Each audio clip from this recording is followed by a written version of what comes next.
everyone. I apologise if you can hear a fan in the background. It's quite hot at the moment. I need to have a fan going to keep it cool. So I have just reread Dark Vendetta. Now it's a story again. As I said, reread it. It's a story I've read before. I've read it quite a few times before, but it's been a while since I last reread it. Must have been either last year, maybe the year before, since I last read it. So it's been a while since I read it, and I remember really liking the story. And I think I really like it. In fact, I think I like it even more now that I've kind of gotten into the flow of reading. I think I was able to appreciate this story a lot more than I did when I read it before. So we open up with Darren Arcanian and Corwin Shelvey, and this story, it's kind of recounting events brought up in the book Galaxy Guide 9 Fragments from the Rim, which is the first book to introduce Corwin Shelvey. I think it's the first one that introduces Corwin, at least, but it's definitely the first book that introduces High Inquisitor Tremaine. And in that book we're told that Corwin Shelvey had once been captured by High Inquisitor Tremaine, underwent 2 weeks of interrogation, and Darren Arcanian had rescued him, but not without being killed through Tremaine. And so this story kind of recounts those events. We do not see the interrogation, or as it said in this story, interview. When it comes to Tremaine, they often refer to interrogations as interviews instead. But it's not just a Tremaine thing. They do it with a lot of the Inquisitors, and there's probably with a lot of other stories as well. But we get to see this takes place just after Darren Arcanian has rescued Corwin Shelvey, and they're making their way to a port, I think it is, to meet up with a captain. I can't remember his name. He doesn't appear in the story, it's just brought up. I think it was something like Captain Mash. I'm gonna check it. Dark Vendetta. Wikipedia. Yeah, Rash. Captain Mash.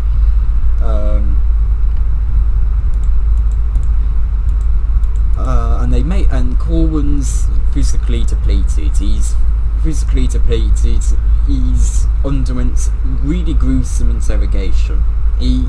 As Tremaine says later on in the story, Tremaine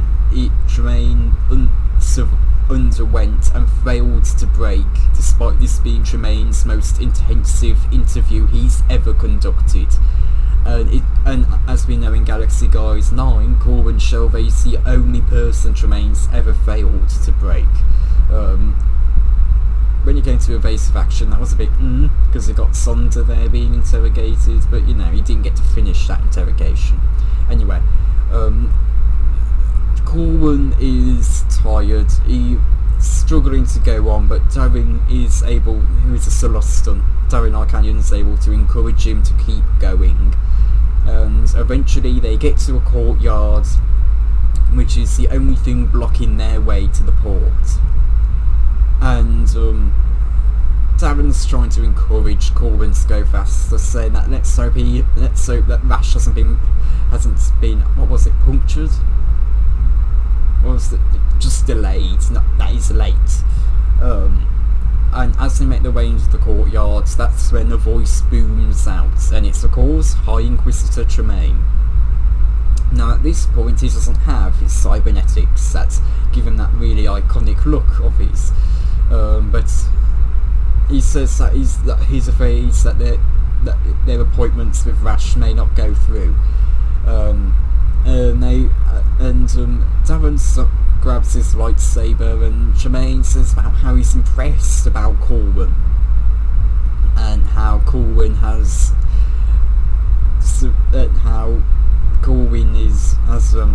and he talks very nonchalantly, very flippantly, as if he's talking about the weather, and he says he's just very impressed with how Corwin was able to manage the interrogation. in a way and the thing is, again, Tremaine always succeeds in breaking people.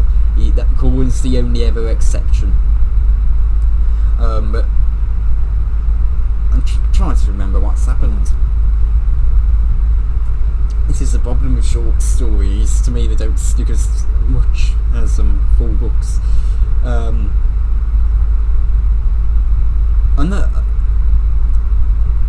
I think Darren starts to say that, he's not going to let anything happen to Corwin anymore, or something along that lines. And he ignites his lightsaber. Darren ignites his blue-white lightsaber, and Tremaine replies by igniting his green lightsaber. And it's really interesting that Tremaine has a green lightsaber. I think he's one of those few Inquisitors that has a different lightsaber colour. I can only think of two others that have a different lightsaber colour. One of them is only different because he was a double agent, and if you've been keeping up this channel and my reviews on books, you know exactly who I'm talking about. Ferrus Olum. He only kept his blue-white, I think it was like a blue-white lightsaber. I know it was all pale blue lightsaber, I'm trying to remember how the crystals and the blade was described in Dark Warning, but in Master of Deception, Ferrus becomes the head Inquisitor very briefly. And he still has this blue lightsaber there. He's infiltrating the Empire as a double agent, so he's technically not an Imperial, but yeah. And then of course you have Adalric Cessius Brandel, and we never really know what colour his lightsaber is, but in illustrations, when they later coloured the illustrations, they gave him an orange lightsaber, and we know it's orange because in that same illustration we see red blaster bolts. So, so it's not the colour. Anyway, Tremaine and Corwin, they engage in a lightsaber duel, and Tremaine and Arcanian. Sorry, not Corwin, Arcanian. They engage with a lightsaber duel, and Corwin tries to pull himself up, tries to crawl away, and he winds up, and that's when he realises that Tremaine sports reinforcements, as stormtroopers stand there behind him, holding him at gunpoint. And Tremaine and Darren Arcanian have a very intense duel, and they fight down to a stalemate. They can't beat each other, and Tremaine says that this is enough, and he says for Darren to drop his weapon, otherwise he'll order his troopers to kill the boy. He'll order his troopers to kill Corwin. And if Darren does drop his lightsaber, Corwin will live.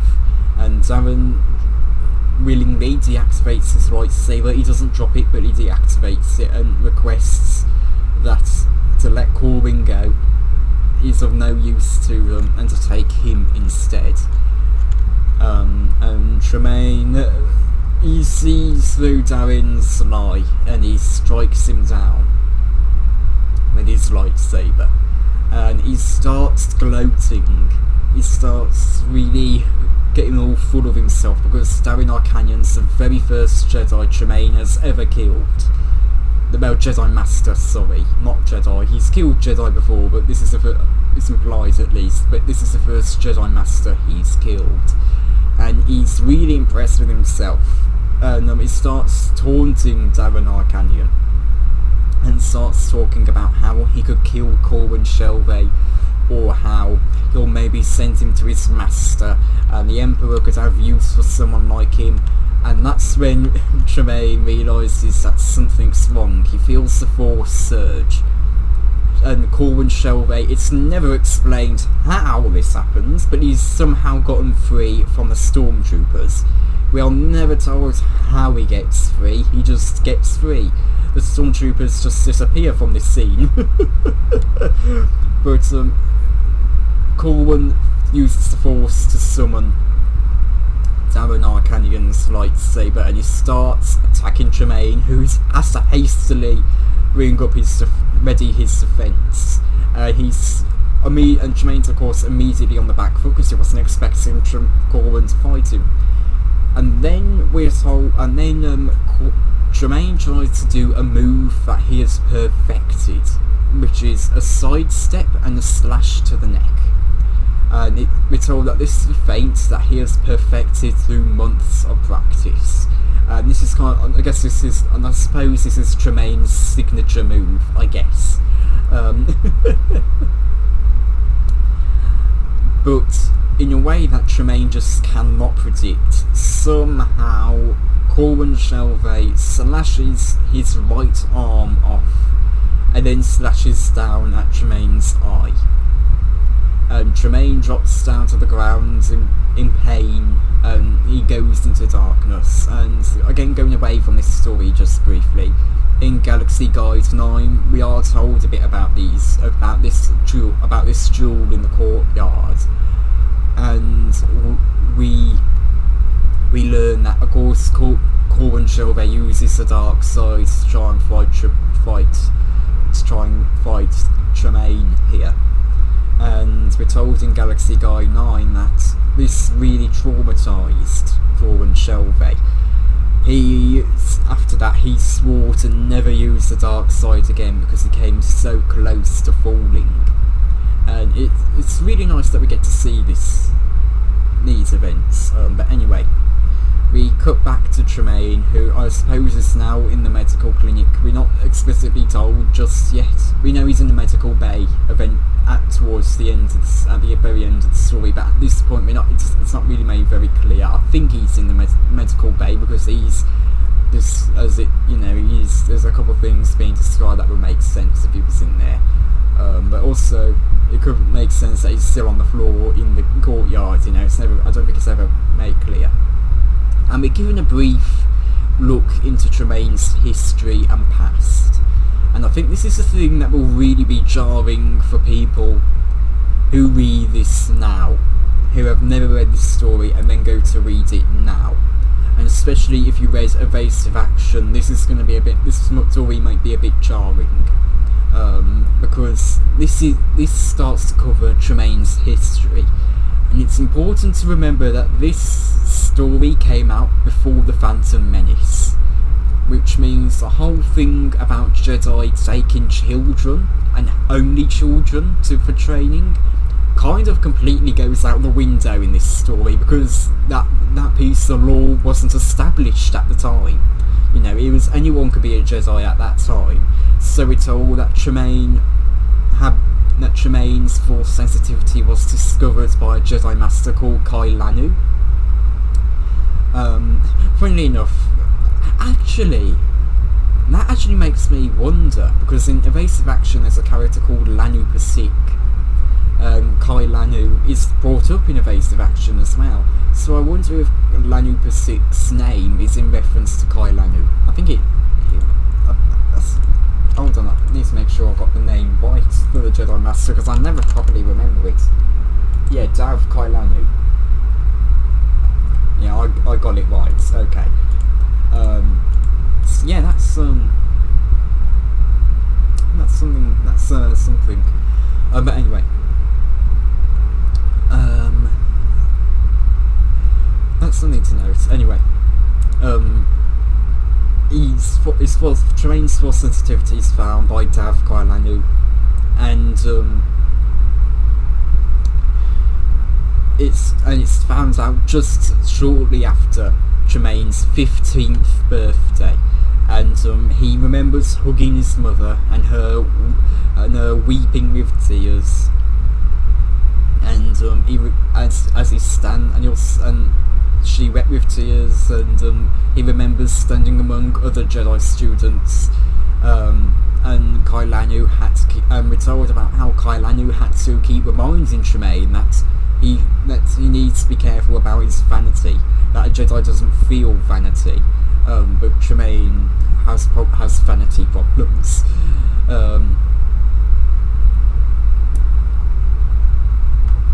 We're told about, and he starts talking to Tremaine about the truth, and then it cuts to another scene with a courier, and he's saying about how the truth is that Palpatine feels the Jedi have become corrupt, and he's especially chosen Tremaine.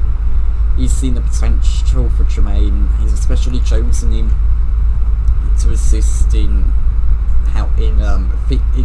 taking down the Jedi or whatever it was. Again, I'm really struggling to remember certain bits, I'm sorry. It's funny because I only just read it 15 minutes ago, because the recording is 15 minutes long, but we also then cut, the courier then says that Palpatine is putting Tremaine to train under his premier agent Darth Vader.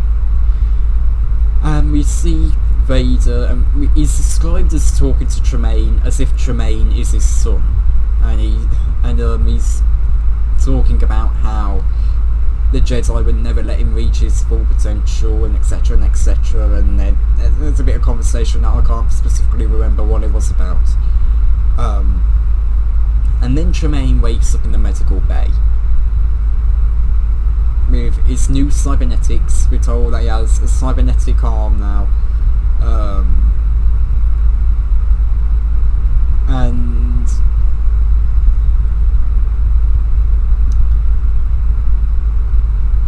we learn that he has a cybernetic eye, a cybernetic right eye, and we're told that Vader had specifically made a request for the cybernetics to be unattractive. And that's the thing about Tremaine, you know, before he had his cybernetics, one of the reasons he was so effective was because of how good looking he was. But anyway, and eventually Vader enters the medical bay, and all the droids and organics people leave. Tremaine and Vader have a conversation, and Vader talks about how Tremaine's failed, and Tremaine says that Corwin survived his most intensive interrogation interview he's ever conducted, and he says that Imperial intelligence said that he was physically depleted but still was mentally able to withstand all their techniques, and Tremaine says that Corwin should have broke. And again, when you keep in mind that Tremaine has never failed an interrogation up to this point, in Tremaine's mind, Corwin should have broke. And Vader says that, well, not only has Corwin Shelvey been freed by his master, he escaped. And not only that, he escaped from the Emperor's throne world, Coruscant, because this story takes place on Coruscant. I think I forgot to mention that. And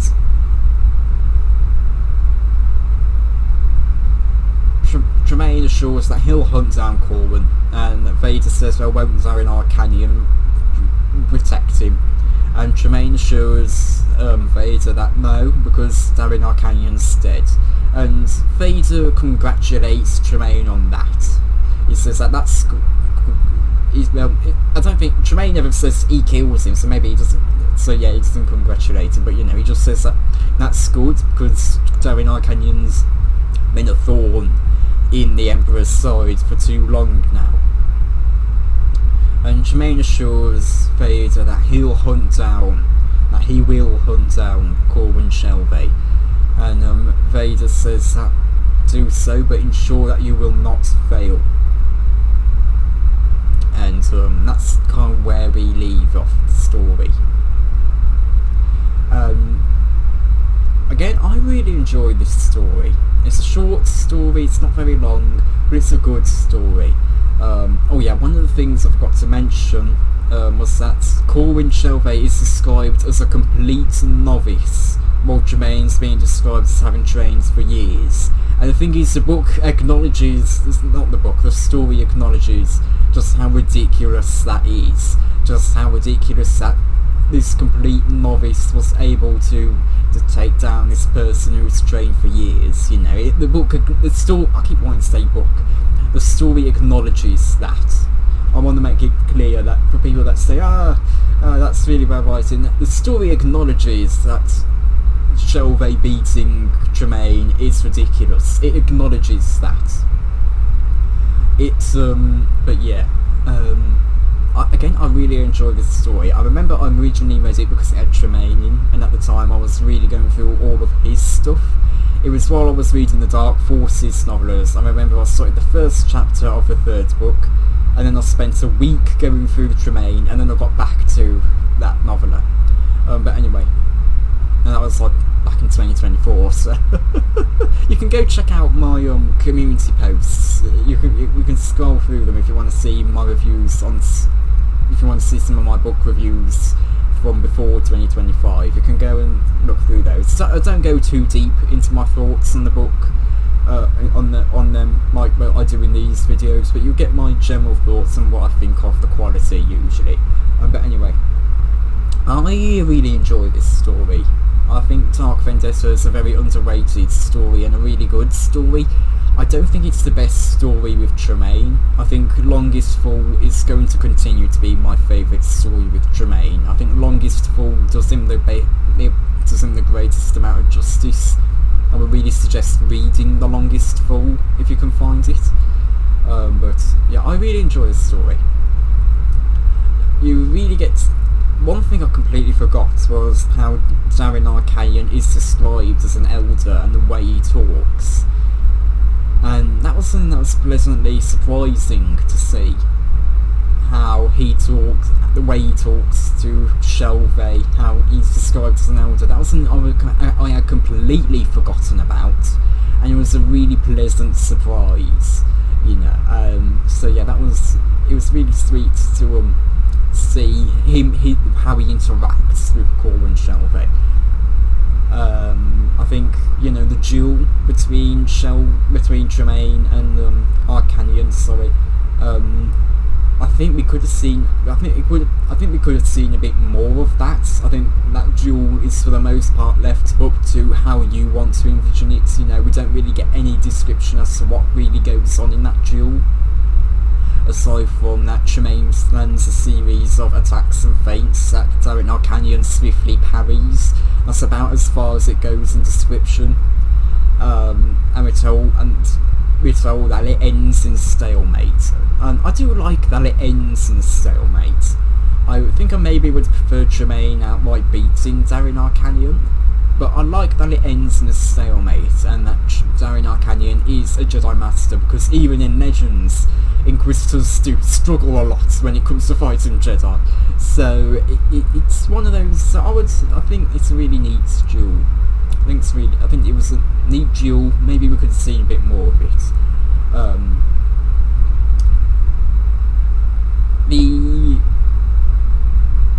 The history with Tremaine, I think this is one of those things where if you're not really very open to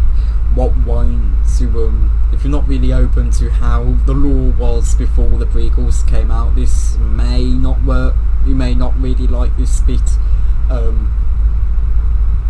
just because it doesn't really line up with any of the lore brought up in the prequels. Personally, I prefer the origins in this story. But I had a problem when reading this story this time that I never had when I've read it before, which was I was trying to connect evasive action with this story, and I had to keep telling myself, do not try to connect them, they won't make sense.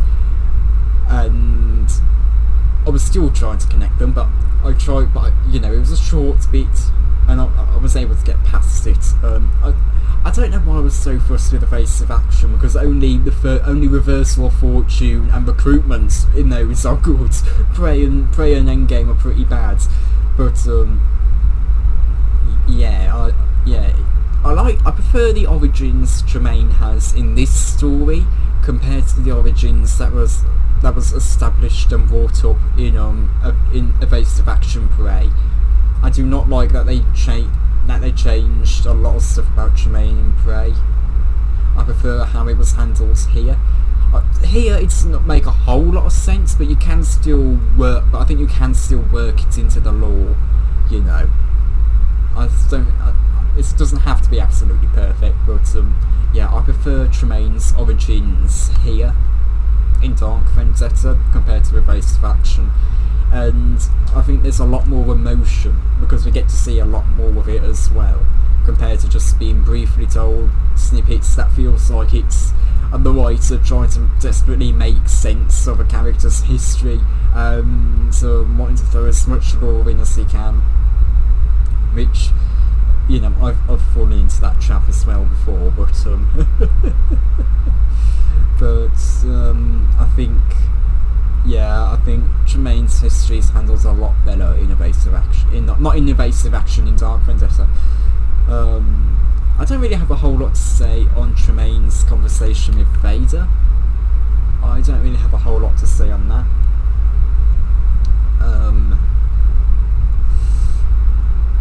I enjoyed it.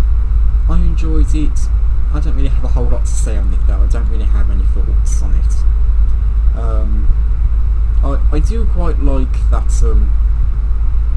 you know, we get to see Corwin's fear of Tremaine. It's very quickly established that this is High Inquisitor Tremaine. He is a threat, and the story supports that. When Corwin Shelvey first sees Tremaine, he's cowering in fear. He's going, no, not again. He's cowering in fear. After the duel, Tremaine kills Darren Arcanian. Now Tremaine does get heavily injured by Corwin Shelvey right after that, and that's kind of where Tremaine's threat ends in the story. But up to that point, you really feel as if Tremaine is a really big threat. You really feel that there is trouble here. You feel as if trouble is about to occur. And I think the story handles that really well.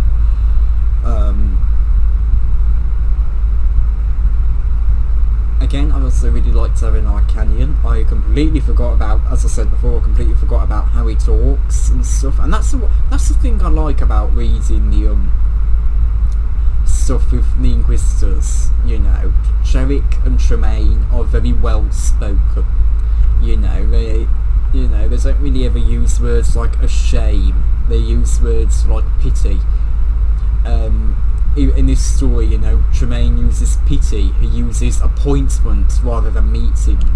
Nick really does lean into how Tremaine is characterised in how he's described in Galaxy Guide 9, how he's described as being well-mannered and cultured, and friendly. You know, it really it's not entirely friendly in this story. It's not friendly at all, but you know, it's close enough. You know, this is a situation where being friendly is not necessarily how Tremaine can approach this. You know, being friendly is how he usually approaches interviews. This isn't an interview; it's teasing someone escaping the planet. But I really like how this story wrote the characters. You know, they feel very unique just because of the way their dialogue is written. It feels as if that's when a character says something, you know, when Darren Arcanian speaks, it's unique to how Corwin Shelvey's speaking, which is unique to how Tremaine is speaking in the courtyard. It does, I think Tremaine's speech changes. I think once you get past the courtyard scenes, Tremaine's good manner has changed. But of course, in that case, he's talking to Vader. You know, he doesn't fully need to keep up. He's the thing he does to be fearful. You know, the reason why Tremaine acts cultured and stuff, and well-mannered and friendly, is to instill fear and get what he wants. You know, he doesn't really need to do that when he's with Vader. But I really like how this story wrote the characters. I like how it how you could very much tell each character apart just on the way they spoke, even if it didn't tell you who they were. If it didn't tell you which character was speaking, you know, you still could have figured out who was talking, you know. I do wish we maybe saw Doan Arcanyon actually breaking into Imperial Intelligence and getting out to Corwin Shelvey, because when we pick up, he's already done that. So they're making their way to meet with Rash, and I do wish we maybe saw him freeing Corwin Shelvey. I do wish we maybe even saw Tremaine interviewing Shelvey. I think that's something that it feels like an interview. It feels like an opportunity that was maybe missed there, but it's definitely not a big problem. I don't think it's a huge problem. I still really enjoy the story. But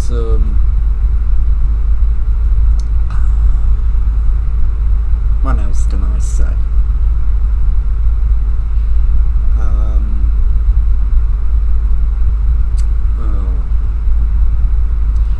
I would suggest this story. If you can find it, I would suggest reading this story. It's short, it's not very long. It's just a good story to read, you know. It's not too long, it's not the best thing ever. That's not what it's meant to be. But it's a good short story. I think it's a really good display of the Inquisitors, you know. Even for Legends, I think this is a really good display of what they're able to do. Because in Legends, most of their successes are ones we are told about but very rarely see. We see an Inquisitor actually succeeding in this story, and I think that's a rare win where we actually see the Inquisitor succeed, you know.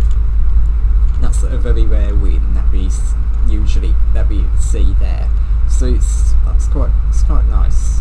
But anyway, I think that brings an end to this video. I do not have a whole lot else to say. It's not going to be long until Maul's Shadow Lord episodes 7 and 8 come out. You know, I'm filming this on the day they'll be coming out. It's like 2-3 hours. I'll say 2-3 hours. It's almost 6 AM. So you know, 1-2 hours until the episodes come out.